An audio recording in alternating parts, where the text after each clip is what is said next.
Hari ini kita akan coba menguak salah satu pengalaman manusia yang paling umum tapi juga paling misterius, mimpi. Pernah nggak sih Anda bertanya-tanya, apa sebetulnya yang terjadi di dalam otak kita saat kita terlelap? Coba deh ingat-ingat. Pernah kan Anda bangun dari mimpi yang rasanya nyata banget, seru banget, tapi begitu melek, ceritanya langsung hilang gitu aja. Kayak pasir yang lolos dari genggaman tangan. Nah, kalau Anda pernah merasakan itu, tenang, Anda nggak sendirian. Ini sangat wajar. Studi menunjukkan bahwa kita melupakan sekitar 90% mimpi kita hanya dalam 5 menit setelah bangun. Gila kan? Jadi, kemana perginya semua cerita itu? Jawabannya sebenarnya cukup sederhana. Otak kita emang nggak dirancang untuk merekam mimpi. Jadi begini, saat kita tidur, hormon yang sangat penting untuk membentuk ingatan, namanya norepinefrin, itu levelnya lagi rendah banget.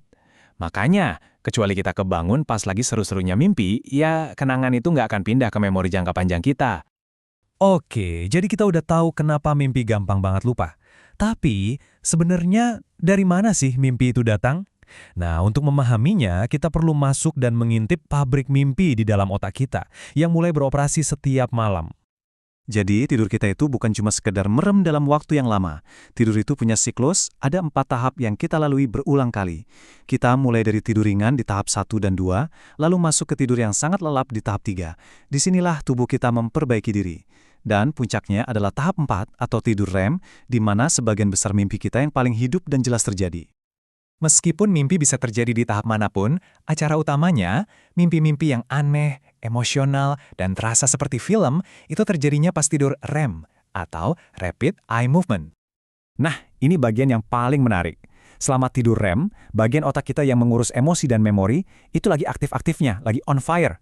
Tapi, pusat logika kita, lobus frontal, justru lagi istirahat total. Inilah yang menjelaskan kenapa mimpi kita bisa terasa emosional banget dan penuh kenangan. Tapi alur ceritanya seringkali sama sekali nggak masuk akal. Oke. Sekarang kita tahu bagaimana mimpi terjadi. Pertanyaan terbesarnya sekarang adalah, kenapa? Apa sih sebenarnya fungsi dari mimpi? Kalau kita bicara soal makna mimpi, kita harus mulai dari teori klasiknya Sigmund Freud. Menurut dia, mimpi itu adalah panggung bagi alam bawah sadar kita. Tempat di mana semua keinginan, hasrat, dan bahkan konflik yang kita pendam di dunia nyata bisa keluar bebas. Tapi, ilmu saraf modern punya pandangan yang sangat berbeda. Ada yang namanya teori aktivasi sintesis. Teori ini bilang, mimpi itu muncul karena batang otak kita menembakkan sinyal-sinyal saraf secara acak. Nah, bagian otak kita yang lebih rasional kemudian berusaha keras untuk merangkai semua sinyal acak itu menjadi sebuah cerita yang bisa kita pahami. Analogi yang bagus banget untuk ini adalah, bayangkan batang otak Anda itu kayak orang iseng yang pegang remote TV lalu ganti-ganti channel seenaknya. Klik film horor, klik acara masak. Nah, bagian otak Anda yang lain, korteks, tugasnya adalah mencoba membuat satu film utuh dari semua potongan adegan yang super kacau itu.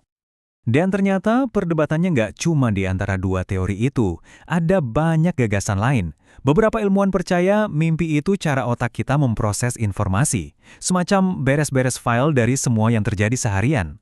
Ada juga teori simulasi ancaman, yang menganggap mimpi buruk itu sebenarnya adalah latihan mental bagi kita untuk menghadapi situasi berbahaya di kehidupan nyata.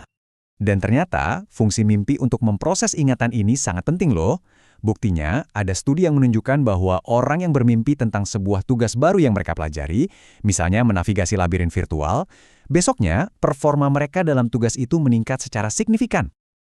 Oke, sekarang kita jadi bertanya-tanya, dengan semua teori ini, apakah mimpi kita yang kadang-kadang aneh banget itu benar-benar punya arti tersembunyi? Kalau menurut Freud, mimpi itu punya 2 lapisan. Ada isi manifest, yaitu alur cerita mimpi Anda apa adanya, dan ada juga isi laten. Nah, ini adalah makna psikologis atau pesan simbolis yang tersembunyi di balik cerita itu. Tapi, muridnya Freud, yaitu Carl Jung, punya pandangan yang sedikit berbeda. Menurutnya, mimpi itu bukan teka-teki. Mimpi adalah komunikasi yang jujur dan langsung dari alam bawah sadar kita. Mimpi seolah-olah menunjukkan apa yang mungkin kurang seimbang dalam hidup kita saat kita terjaga. Tentu saja, kalau kita bicara soal mimpi, gak semuanya terasa sama. Spektrumnya luas banget, mulai dari mimpi yang membuat kita merasa kuat, sampai yang benar-benar menakutkan. Pengalaman mimpi kita ini bisa sangat bervariasi. Ada lucid dreams, di mana kita sadar kalau kita lagi bermimpi dan bahkan bisa mengendalikannya. Ada mimpi REM yang seperti film, Mimpi non-REM yang lebih seperti potongan-potongan pikiran, dan tentu saja, mimpi buruk.